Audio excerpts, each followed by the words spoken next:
Welcome to the Redlands Coast Business Show, a naturally wonderful place to live and a great place to do business.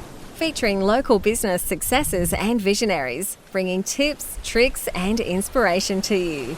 The podcast that embraces your local business community. And here's your host, Tony Curl. Hey there, it's Coach Curl here, and welcome to the Redlands Coast Business Show. Today I'm sharing a very special early release interview. Recently, I conducted an interview with Redlands Coast locals, Jeff Withers and Maree Malouf. Now, it's going to go live on the Today's Leader podcast in about 6 weeks. So I thought, well, let's share it early for the subscribers of the Redlands Coast Business Show. After all, they are Redlands Coast business leaders. They're very well known within the network. And they've got an amazing program called the 9 Pillars Lifestyle Program, which Jeff and Maree have been devoting their energy towards since 2013. They've come from largely different backgrounds, corporate education, and spent their time learning, researching, and developing both personally and professionally. Their journey has been a constant pursuit of knowledge and skills that can help others experience and gain value from the positive change that they've experienced in their life, the personal growth that they've experienced within their life. And it's a journey that continues for both Jeff and Maree today. Their program Holistic is a program based around holistic well-being, and it's called, as I said, the 9 Pillar Lifestyle. And it features the 3 treasures. Personal genius, I love that. Personal genius, we've all got a personal genius. We know that. You should know that. And if you don't know that, trust me, believe me, you have personal genius. So we've got personal genius, living home environment, and health and wellness. And these are all very much needed topics today. This is really quite an engaging interview. As I said, it will be live on the Today's Leader podcast, going out to the world in about 6 weeks. So for the lucky subscribers of the Redlands Coast Business Show, here you go. So after a word from our sponsors, of course, I'm going to take you to Jeff and Maree. The Redlands Coast Business Show is proudly sponsored by Think and Grow Business, unlocking the potential and performance of people and businesses. Individual and group coaching and masterminds that help you grow your business. Book your free discovery call today at thinkandgrowbusiness.com.au. And it's my pleasure today to welcome to the Today's Leader podcast. I have Jeff Withers and Maree Malouf from 9 Pillars Lifestyle. How are you, Jeff and Maree? Good, thank you. Not bad. Yourself? Good? I am fantastic. And this is a little bit different for our listeners out there. Normally I'm talking with global leaders right around the world. And today the global leaders that I'm talking to are right here on the Redlands Coast. So a very much a local based thing. Hey, Jeff and Maree, tell me a little bit about the 9 Pillars Lifestyle story. Well, the 9 Pillar Lifestyle story, it's a good story. It started with 2 people, one working in government. I worked in government for 20 years. And I was working as a teacher in a private school, and we both got sick of it, and we thought there has to be more to life than what's going on here. And so we, by sheer luck, were introduced to something which we didn't understand, which led us to then a new pathway. So 9 Pillar Lifestyles come about from my study in the Western sciences and re-studies and joint studies in Eastern philosophies and methodologies over the last 5, 6, 7 years now. Oh, so it's a bit of a mix. Is that a good way to describe it? It's a mix of traditional East versus West, is it? Basically, East and West, taking the best of both. But then, having said that, then we added our own mix to that. So we said, okay, we like this bit, we like that bit. What can we create from that that's going to be unique and powerful for itself? So we don't copy anybody. We just sort of learn from the experts and then went forward from ourselves, Excellent. What compelled you to dive into that? That's another good question. I'd finished teaching and I was doing some training, coaching, etc. And I literally was saying, what is there to do? Because I wanted to do all these things, but I didn't know what it was. And then this offer that was given to us was everything in one. There was psychology, there was coaching, there was NLP, ding, ding, ding, ding. And I said to Maree, I said, this is crazy. This is exactly what we've been looking for. And it was just seemed a no-brainer. It's just like, yep, we're in. It didn't go smoothly. It doesn't matter because it ended up where we are, which is good. But it had a rough start. But it was just because we had all these things in the background ticking away, and it just took somebody to actually say something that made it all make sense. And I think for me, working in the government for 20 years, where I got really, really sick, I have, I just was following my passion with interior design and the feng shui. Yeah. And when I discovered that there is a difference of where you live from the northern and the southern hemisphere. So here in Australia, we do things differently. And then with the learnings that we were getting through the Eastern philosophy, everything started to fall in place. And I'm thinking, this is just so exciting. We've actually found something that we both thoroughly enjoy. Yeah. And can, help ourselves develop, but also help others as well. Okay, and it's more than just a leadership or a business development program, isn't it? It's more than that. I mean, you just mentioned feng shui, and so I'm presuming this is like an all-encompassing, all-of-life program. Yeah, and I think we picked the word lifestyle as a business name on the top because unlike other people, like there might be a business coach, there might be a life coach, there might be a psychologist, a interior person, a feng shui designer. Yeah. We recognised that there was a commonality between them all, and if we found that common link between them all, that's what we need to be doing. So yes, we do work in workplaces because that's obviously looking at the disengagement that people experience both within the workplace but also between work and home. Yeah. And then if you've done that, once you're in the home, well, there we go. We've got parental relationships, we've got the kids. We've got the home that doesn't feel comfortable. So everything just came together. Yeah. By picking up those points, that of each one that works. So you're obviously different from the traditional sort of business coach and life coach, and I guess I'm just sort of trying to capture it in my mind. How do you build a compelling reason for a corporation to bring you into the what are the benefits, I guess, for the people that undertake the programs in and around the 9 pillar lifestyles? Well, I suppose for the workplace, the experience we've had is that the owner says, and it's always the owner that says, my team isn't doing what it should be doing. My team isn't performing like I would like. Yeah. So that's how you would come in, but more than often, I'd say 90% plus of the time, it's actually the owner who needs most help. It's the owner who hasn't done it right. Yeah. Of course, they don't do anything wrong, do they? They're always business owners never do anything wrong. Yeah. So from the workplace perspective, that's how we work in there. We're sort of coming in on behalf of the employer to help. Yeah.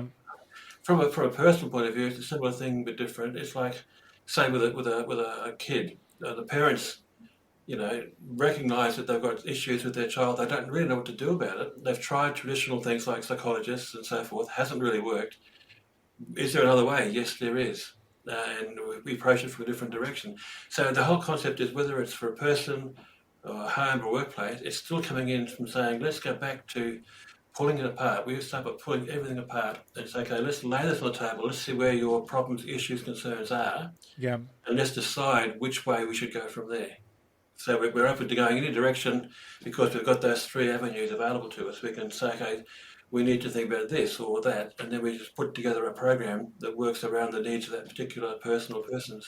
Okay, so it can be personalised and customised. Absolutely. Definitely. Down to each individual is so customised, and that's where it becomes exciting for the individual because we do a lot of work with them, and when they actually, we actually assess them, and when they actually see who they are naturally, what they're born with, and what has been impacted over the years, so that they're changed so much, and they wonder why. Oh, this is so easy. Either some people will love to connect and be really loud people, and are just so out there. But when you put them in an environment, in a tiny little cubicle in an office somewhere where they can't speak to anybody or they can't talk or do anything, they will get so drained. And it's the same as a really quiet person. If you put them in a really loud environment, they think, oh my God, this is really doing my head in, or getting headaches, and people start to get sick because their life is not balanced. Yeah. 24 hours a day, you need to be balanced. And that's where the health side comes in as well, because it does affect your body. I can imagine the buy-in you get from people would be quite strong and quite attractive for organisations, because too many times organisations look to get a training product, or they want to tick a box that they've taught their people this, that, and the other. They get a consultant in. The consultant takes it off the shelf, delivers the same program to everyone, and then the business owner sits back and says, well, that didn't work, or that worked for that person and not for the vast majority of the team. So I'd imagine that ability to be able to customize it individually, personalize it, and make it a unique program for each and every person is attractive to the person, but may not necessarily be that attractive to the business owner. How do you overcome that sort of, I mean, it's exciting. How do you overcome that? That's another good question. It's a big challenge because in the workplace, as an example, as you mentioned here, the two biggest blocks we find, one, I do that. I'm all about that. I don't need that, which is a typical head in the sand approach of a small business owner. Yep. Or worse, just even last week it happened. I would love to have you come in here, but our HR department run everything, and they do everything themselves, and they have to approve everything. Therefore, we can't go further.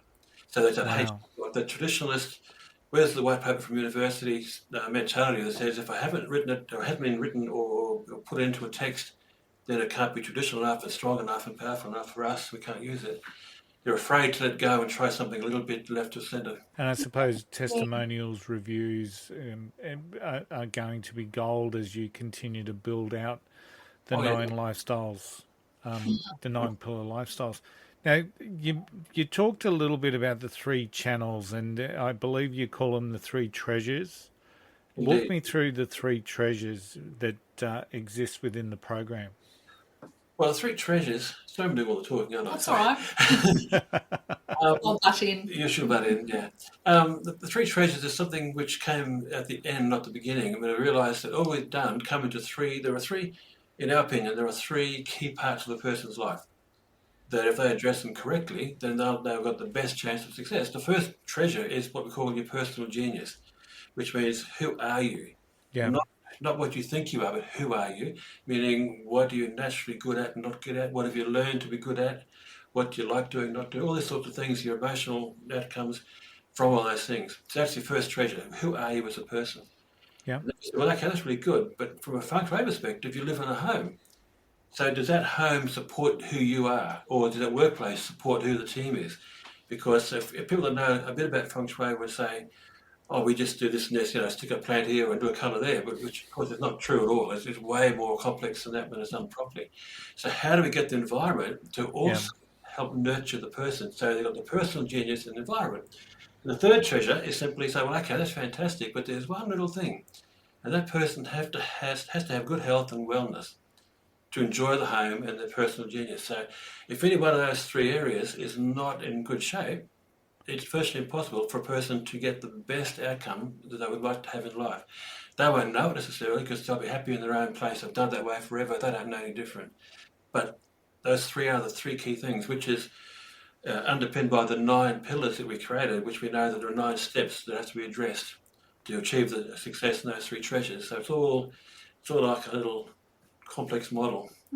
So I'll just give you an example on that. I had a client last week that Jeff and I both visited, and Jeff and I always like to go to a client. Well, normally we would like to go to a client separately because we've both got different qualifications, but we blend it all together, and that's one good that we love doing is working as a good team. And Jeff and I are opposite each other. So we are good. We talk to the client. Like this client last week, she is so stressed. She's got a son that is home who is actually very ill, but she wanted me just to go in and feng shui her home, right? Okay. So we went there, but at the same time, she is so stressed. So she has got a lot of emotional and mental stresses in her life that's actually causing her to be sick. So it's hard for her to look after her son and care for a 20-odd-year-old son, but then her environment needs to be sorted as well. So this is where the three treasures come in. It's the emotional and mental state of people that we also look at.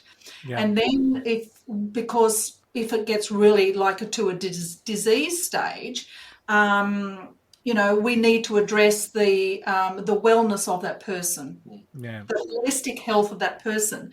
But if that environment is also not suited to them, so if they're, in a home where everything is just cramped up and they can't get to do things, then the whole of all the three treasures are not balanced. And we like to balance things out, because if you haven't got your health, or your environment's not suited, your health is suffering, and vice versa. Stop laughing at me, Jeff. I just get excited, that's all. Yeah. And I guess, Maree and Jeff, what we're seeing in the world is a real shift, especially in the corporate space, to at least be investigating and looking at the concepts of mindfulness and wellness for our teams, to make sure that there are attempts, at least. I don't want to be critical, and I can be a little bit cynical when I hear organisations talking about health and welfare of their teams. But there is some organisations that do it very, very well, and there are other organisations that are providing some lip service that would suggest they're doing it, but fundamentally they're not. So in that sort of a space and a world, I mean, where does 9 Pillars Lifestyles go in relation to that? Because, I mean, you've talked about small and medium business enterprises. There's probably people that are going to be listening to this podcast who are in a more corporate space and who may want to understand a little bit more about it. So what is, I guess, the vision for where does this go to? Because at the moment, it's fundamentally you two, isn't it, that are driving the purpose and the passion behind the business. But so in a larger sense, where does it go from there? What do you see as the vision for the organisation? I think what we'd love to do in a big organisation, and in the organisation that I work, there were 15,000 staff all around Queensland. Yeah. So I used to deal with every single one of those people. And I really loved it. But I think for the organisations, I can actually see that we go in and train people to train their staff. Okay, so like a train the trainer program. Yeah. Well, I think, because we love educating. Yeah, and I've often thought to myself, are we going to become, because yes, we're working in different countries and working here, but we're just ourselves, almost like a coach's resource or a trainer's resource, where they can use our material in their own environment, because we can only be in so many places. But it's the old multiplication theory. If there's 2 of us, we train 2 more people. And then 2 more, and then 2 more. So we would love to be able to actually, in time, have actual people in consultants, if you call them a consultant, working with us, who have their own businesses, but accessing our material. Yeah. So they're offering a bigger service to the client. So same for an organisation, using a bigger service than they could offer by themselves. Excellent. So how do you... So at the moment, you've almost got this multifaceted model that's both of use and of value for the larger organisations, and in helping their people get that balance. Because as we know, the more balance people have, the more performance, or the greater the health of the business and the performance of the business. And I think research continues to show that. So the healthier your team is, the healthier your business is. So so you've got that multifaceted where, there's a real benefit there within the organisational state. But I also imagine you've got a number of people who meet you and talk to you and who you share with that are also those individual clients. And so I think from a business model perspective, that licensing, I suppose, what I would call licensing, being able to license the use of your materials is probably a critical factor towards the ongoing success of what life's 9 pillars lifestyle is. So, and the thing I find fascinating, Maree, is the feng shui component because, you know, I've through this podcast especially, I've met a number of coaches and a number of experts and a number of authorities who are dealing in this space, you know, where, you know, I've talked to Belinda Jane Dolan, who launched the Chief Happiness Officer out of her group, the Clarity Group, for example. And, you know, there's now Chief Happiness Officers being certified right around the world to work or to provide frameworks within their organisation for health, wellness, and things like that. But the programs that we often will talk about will be, it's almost like those two treasures, you know, the personal and then the health and wellness. But it's that whole environment thing that sort of sits within there that in many ways makes your program unique. So how did that come about? How did that let's make feng shui or the environment or making a conducive environment part of the process? How did that come about, Maree? Well, I actually did a diploma of interior design many years ago. Yeah. And I've always had this passion for, I love going into people's houses, and I always think, oh, I would love to move that or you know, and I'm a person that feels things. And if I walk into a home, what do I feel walking into that home? And because I'm a very earth-based person, I like a lot of earth things around me. But if I have too much earth, that can actually be very draining.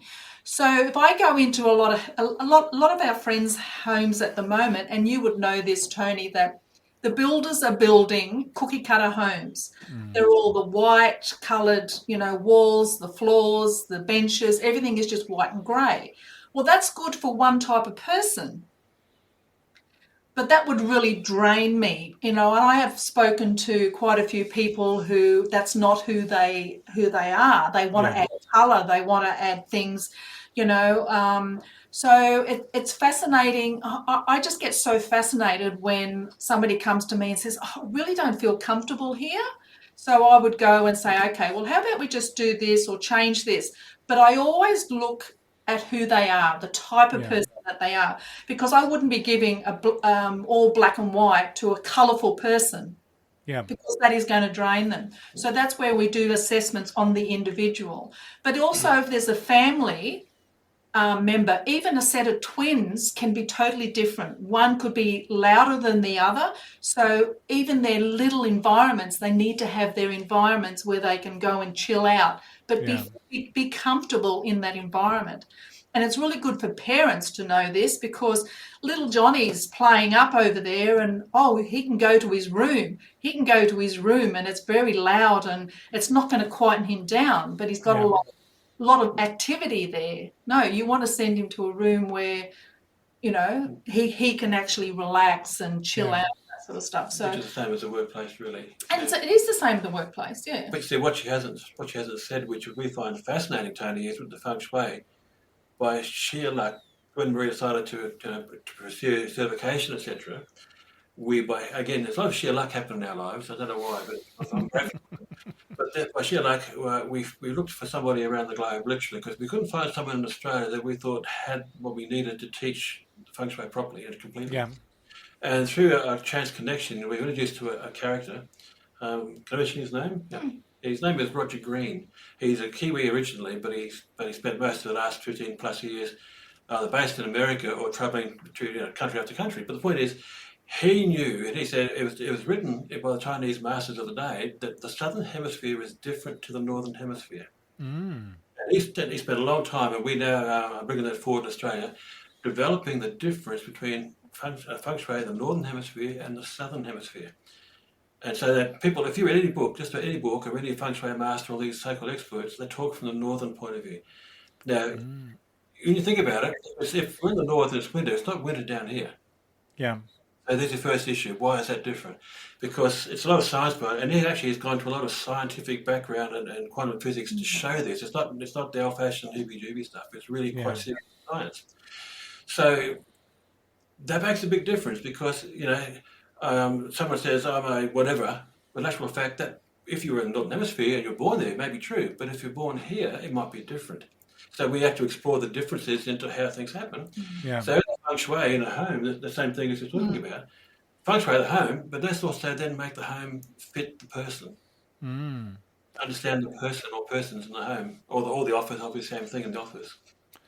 And just picking up on one of the things you said earlier, it's part of that whole process for, most of the influence and decision makers that we have in organisations are within that HR human resource world, and it's about helping them understand, trying to influence that process in and around the feng shui within the program and how it can be of benefit. And that concept of workplace feng shui and making offices really productive and not draining. Maree, you talked about your corporate career and ultimately a career that wasn't healthy for you. So it's there's so many people that's putting up with that within their careers, thinking that there is no alternative, whereas ultimately there is an alternative, and potentially that sits within the program that you guys have developed. So. Congratulations on the development of the program. I know that you've been plugging away on it for a while, so let's hope that there's a couple of people that can pick up on the benefits that you provide within the program: personal genius, living home environment, the health and wellness in relation to the three treasures. So just some questions for the podcast. This is where I sort of have a little bit of a formula, and our listeners do like to hear about these little aspects. So for both of you, I guess, who's inspired you in your journey to where you are now? Well, I can be really cliche to say Maree, but that's not true. I mean, it's true. Well, I'll go first. No. My inspiration started with somebody who I don't have contact with, and it's a person who was in England. Her name was TJ. And I met her through the first global people conference we started working with, and she just sparked in me. I went to England to actually train under her because I was so inspired by how she saw things. And so there's been some good people since, so I can name them, but it always goes back to this one person who's to this day. It just gave me some really hard-hitting facts in front of my face to sort of wake yourself up. Here's this, do that, blah, blah, and watch what I'm doing. She didn't actually say watch me, but she did it by the old-fashioned modelling. What she was doing, thinking, creating, it became an inspiration. And she's doing very well around the globe, but unfortunately we've gone different directions. So that's my inspiration. But what did she say to you, Jeff? You've got all that great material on your computer. Yeah. You need to get that out there. Yeah, she used she used different colourful language we can't use here. Yeah. But the message was... But that is Jeff. That is Jeff. Jeff's the type of person who's got so much information. Yeah. He's just not getting it out there, and I'm trying to get it out there, but he won't pass it on to me to get out there. So okay. That's so it's always a challenge, isn't it? One of the gaps that we all know is present in each and every one of us is we all know more than what we do, or we know what to do but don't necessarily do it at times. So Jeff, if you've got that information that needs to be shared with the world, ultimately it's got to get out there. So, and you've just got to find the avenue and the way to do that. So who's inspired you, Maree? I think at the moment my feng shui tutor has really inspired me to, because he is just a man of knowledge. Yeah. And the way that he teaches, and he's so in depth, I'm thinking, I get so excited. Jeff has to come into my office and say, stop studying. But it's just something that, it's not a chore for me to go and learn more. Yeah. But But what also inspires me is that when I go and put my knowledge and help other people, and they start to feel, oh my gosh, I feel so much better, thank you. That's what inspires me to keep going and helping those that really want it, that that need it. That was a better answer than mine. Was that better? It's a competition here, Tony. So moving forward, how do you guys deal with the inevitable troughs that we face in our journeys? You know, the times where we've fallen over or we've stumbled or, heaven forbid, we think that we failed. How do you deal with that personally? Every day. Yeah. Look, you know what? I think what it comes down to is we've just decided, and we made this decision a while ago because, you know, as we all age, we're getting people saying, but, you know, shouldn't you be slowing down or shouldn't you be, and I don't get the shouldn't part. I said, don't you understand that we're doing something that we love to do? So we made this decision between ourselves that even if it all fell over and we lost everything, we'd buy a caravan and keep going for the caravan because when you've got something that you really believe in and love doing, it's not like you have to it's not work. It's enjoyment. It's fun. You know, to me, and we've had lots of setbacks the last few years. We've had financial setbacks. We've had not so much health ones, thankfully, but things happen. And I keep going, you know what? That's fine. Tomorrow we'll go again. You know, and one day we'll be successful. If we're not successful, it'll be the day after. Just keep going. Yeah. You know? The concept of progression, I think, is really, really important for people to embrace, you know, that today is better than yesterday, or today I'm better than yesterday. And even if we feel like we've fallen over or today's not a great day, it's about how we're building that strength within ourselves to continue to fight the bad days, which I think is really, really valid. And for yourself, Maree, those inevitable troughs that you face, those ups and downs. Oh, I've had a lot. I've had probably more downs since medically retiring from the government. I was really, really down. But I think once you have somebody in your life that says, okay, well, we're going to, you know, just give you a little bit of light at the end of the tunnel, saying that it can be done. And when I see other people that are worse off with me, you know, I've had quite a few people. There were 2 suicides in my office. Oh, yeah. 2 suicides, and then with COVID, there was, more suicides. I hear in my son's friends and that committing suicide and things like that. So my life is nothing. I'm fine. Yeah. But it's seen that, you know, and we have talked to those families. I said, look, we are here for you if you need, but it's really hard to say, to talk to somebody and say, you know, we are here, but and people say they're fine and they're not. So if anyone is listening and they need to reach out because somebody, it doesn't have to be us. No, it doesn't have to be us, but just be somebody, because people are just holding things in so much, and it's not healthy.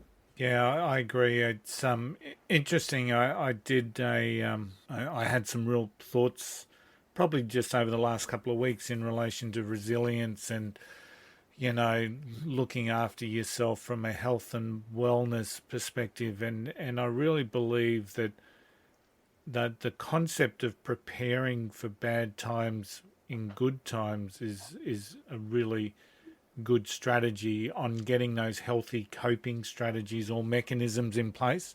Because when you've been confronted by pain or anguish or uncertainty or stress or crisis, it's probably too late for you to say, well, how do I deal with this? And what we see, Maree, and you'd see this particularly, Maree and Jeff, is that people turn to, you know, a beer or some drugs or those, you know, maybe not so positive coping mechanisms, and they're not really a coping mechanism, because all they're doing is putting us in a state where we forget about it for a period of time, and potentially what is stressing us out is still there. So when I talk to people, I'm always talking about them, you know, what do you do to cope? What do you do to maintain health? You know, what does that look like? Because that's what you draw upon when you need it. It's, you know, hitting the stress, going for a walk, playing with the dog, or whatever it is that people find healthy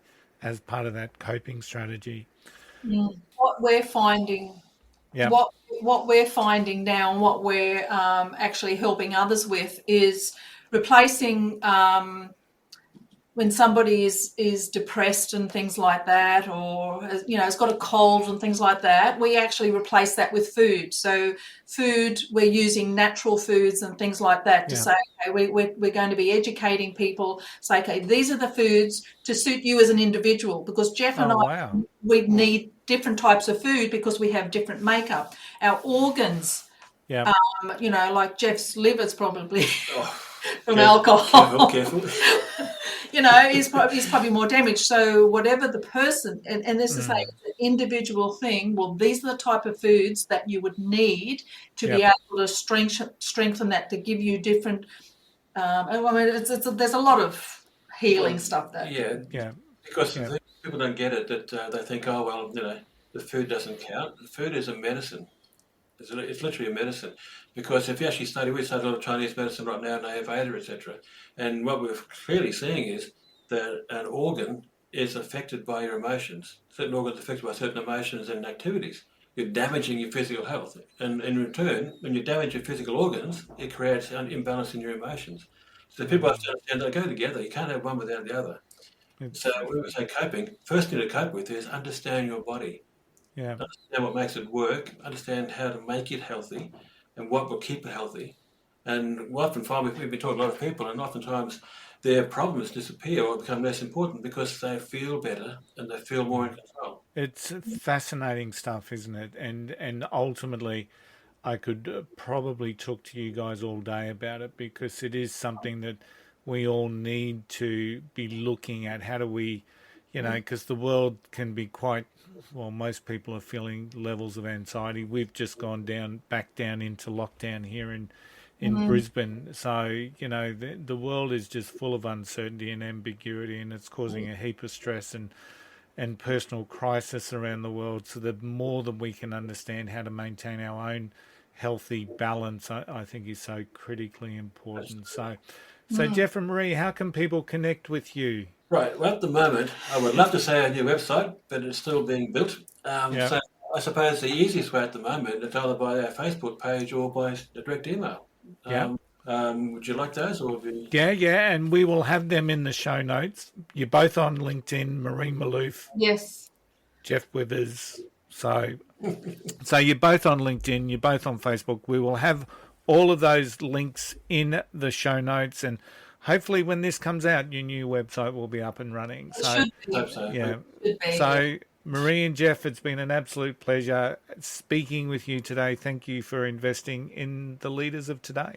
It's our pleasure, and thank you so much, Tony. Appreciate the invitation. Yeah, it's been wonderful. Thanks for listening to this episode of the Redlands Coast Business Show. We hope you found it a valuable resource for you and your business journey. Tune in next time for more local business stories. We'll see you then.